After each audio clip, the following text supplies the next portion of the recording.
In today's video, I'm going to show you how to use the stopwatch function on your Casio G-Shock GW-6900 watch. This is module 3179 by Casio. I'll also say the stopwatch functionality is pretty similar to what you get on other G-Shock watches.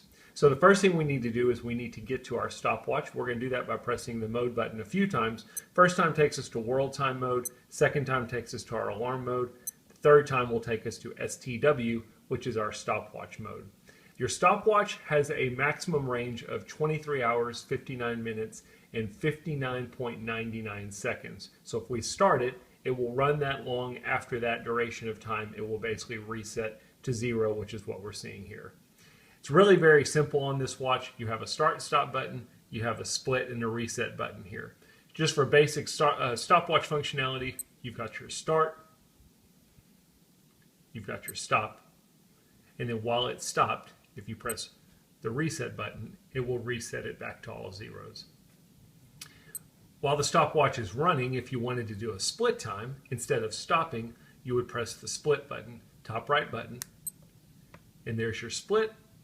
When you want to release your split, you're going to again press the split button, and you can see your full duration of your stopwatch value there.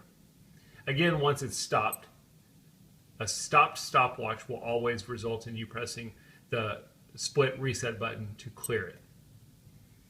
If you're trying to record two different finishes, you would basically use the start stop button to start the race. You've got two runners that are out there running. You're going to do kind of the same thing, but instead of releasing the split, when your first runner finishes, you're going to press the split button.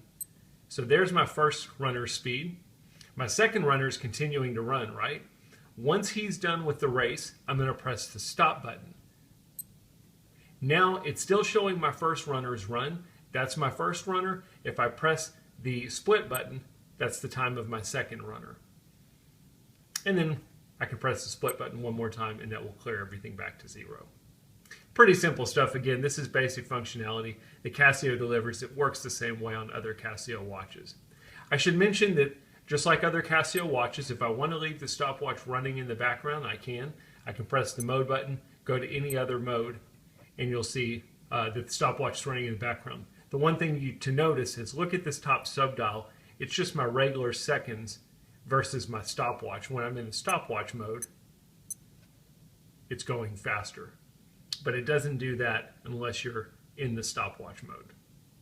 So if you're trying to record something but you want to be back on your main timekeeping mode, or you need to go look at world time, don't worry about it. Your stopwatch is running in the background. Just remember, after 23 hours, 59 minutes, 59 seconds, basically 24 hours, that stopwatch will reset itself.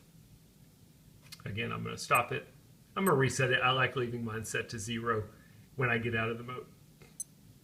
Press the mode button 2 times, get you back to your main timekeeping mode, and that's a quick look at how to use the stopwatch feature on our GW-6900 watch. I hope the video helps.